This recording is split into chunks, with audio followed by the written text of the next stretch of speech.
todos, estamos aqui mais uma vez, diretamente do Jardim das Oliveiras, diante do Cenáculo do Espírito Santo, na 40ª semana do ano, né? Chegamos e vamos até o fim.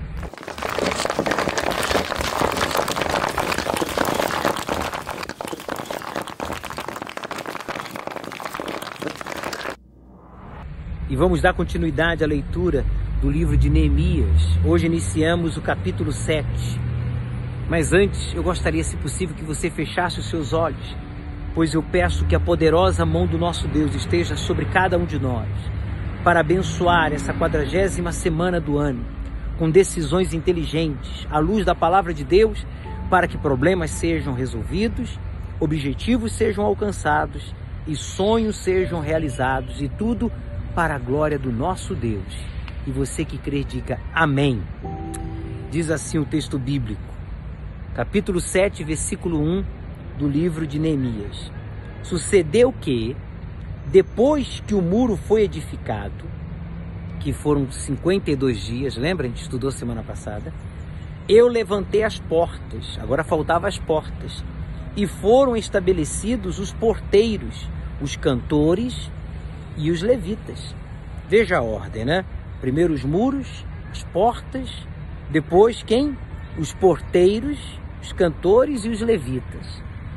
Quer dizer, a obra de Deus, a nossa fé é uma fé inteligente, que deve seguir uma disciplina, que há normas. E quem não se sujeita a essas normas e disciplina do reino de Deus, é porque está mal espiritualmente. E quem está mal espiritualmente não pode liderar nem cuidar de outros. Esse cuidado nós temos na Igreja Universal, por isso que removemos, seja obreiro, pastor, bispo, auxiliar, que esteja exercendo alguma função eclesiástica, espiritual na obra e que esteja mal espiritualmente. Tem algum tipo de problema, seja ele espiritual por causa da fé, ou de caráter, ou de casamento.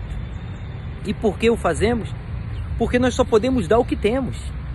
Nós só podemos ajudar aos outros se nós somos capazes de ajudarmos a nós mesmos, primeiramente.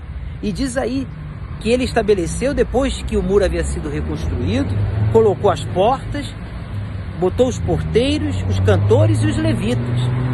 Eu nomeei Anani, meu irmão, fala aqui. E por que ele elegeu a Anani? Porque era irmão dele? Não. A obra de Deus, como também aqueles que fazem parte da política, não pode estar associada ao serviço, à população, às pessoas, à igreja, à obra, por laços familiares. Isso é muito perigoso. Ele o fez, veja por quê, está aqui escrito, ó, versículo 2. Ananias, líder da fortaleza sobre Jerusalém, porque ele era homem fiel e temente a Deus, mais do que os outros, ou mais do que muitos, está escrito aí. Então Anani, seu irmão, e Ananias, ele constituiu ambos a líderes da fortaleza sobre Jerusalém, quer dizer, a capital da Terra Santa. Ele o fez porque tanto Anani quanto Ananias eram homens, diz aí, fiel e temente a Deus mais do que muitos. Então quem tem que liderar, quem tem que assumir posições de liderança, ou na política, ou social, em tudo aquilo onde haverá pessoas baixo a sua responsabilidade, homens tementes a Deus, mas tementes mais que a muitos. Está aqui escrito, ó. Está aí, ó, versículo 2. Eram homens, ou homem fiel, quer dizer, honestos, tementes a Deus. Duas coisas. Não basta ser honesto, não basta ter boas intenções, tem que ser temente a Deus. Quer dizer, nós temos que ser espirituais. O servo de Deus tem que ser espiritual. Quem tem que estar no poder legislativo, executivo, judiciário, são pessoas tementes a Deus. Não basta ser apenas fiéis, honestos. Por isso nós temos orado para Deus remover os corruptos, para Deus remover os carnais. Claro, nós sabemos que há pessoas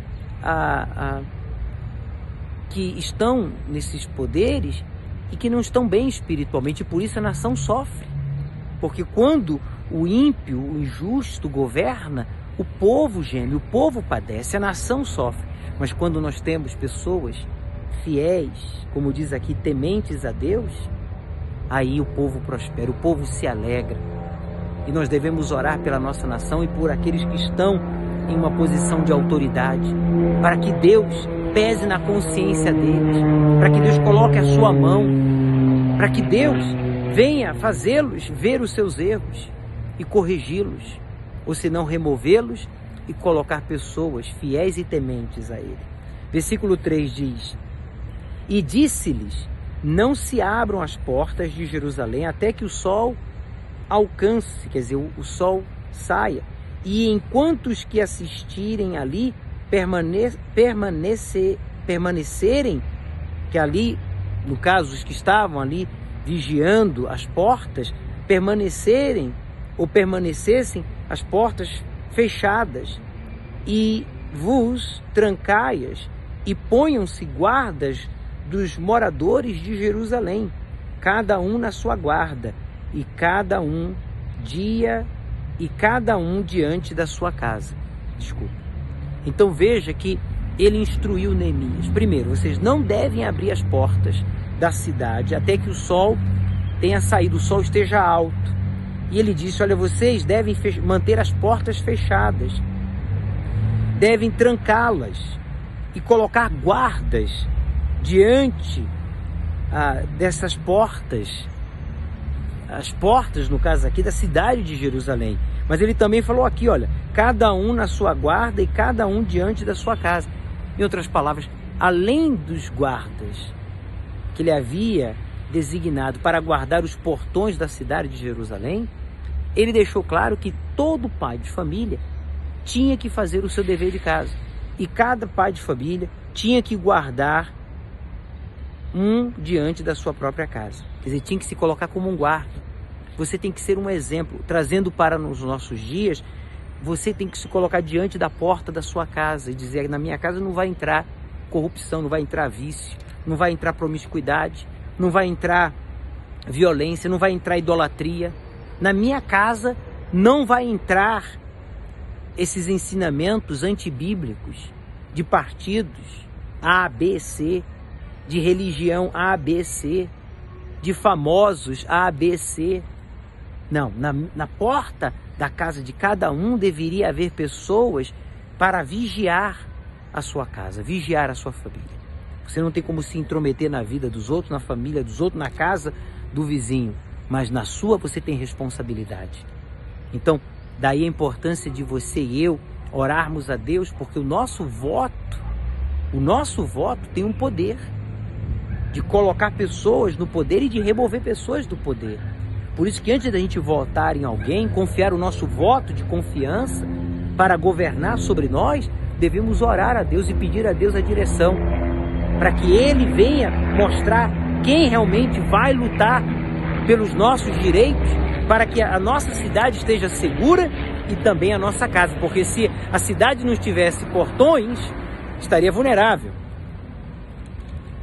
Ele tinha guardas, mas precisava das muralhas. Então, primeiro as muralhas, depois os portões, depois os guardas. Lembra a ordem? E depois os porteiros, depois os cantores e depois os levitas. Essa ordem é muito importante. Faça caso ao que está escrito, para que você não venha errar, para que não venhamos errar, para que não venhamos ser injustos para com Deus e para com o próximo. Ele conclui aqui no versículo 4, né? E era a cidade larga de espaço. Ora, imagina as grandes capitais, né? Toda a capital no Brasil é grande, muito grande, maior do que Jerusalém, diga-se de passagem. E era a cidade larga e de espaço, e grande, porém pouco povo havia dentro dela. E ainda as casas não estavam edificadas. Quer dizer, havia essa dificuldade, mas Neemias estava instruindo a todos eles, olha, vigiem, vamos povoar a cidade, mas de forma correta. Não havia afobação, não havia medo, mas havia sim precaução, havia disciplina, havia instrução. Porque onde está o Espírito de Deus, há disciplina, há instrução, há uma direção. E não divisão. Não há divisão.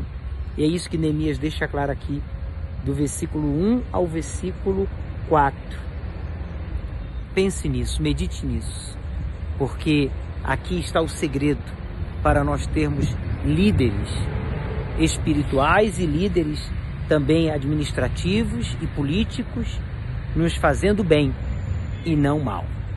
Bem, espero que de alguma forma a meditação desta 40ª semana do ano os tenha ajudado. Semana que vem voltaremos aqui mais uma vez do Templo de Salomão. Não esqueça, a alegria de Deus é a nossa força.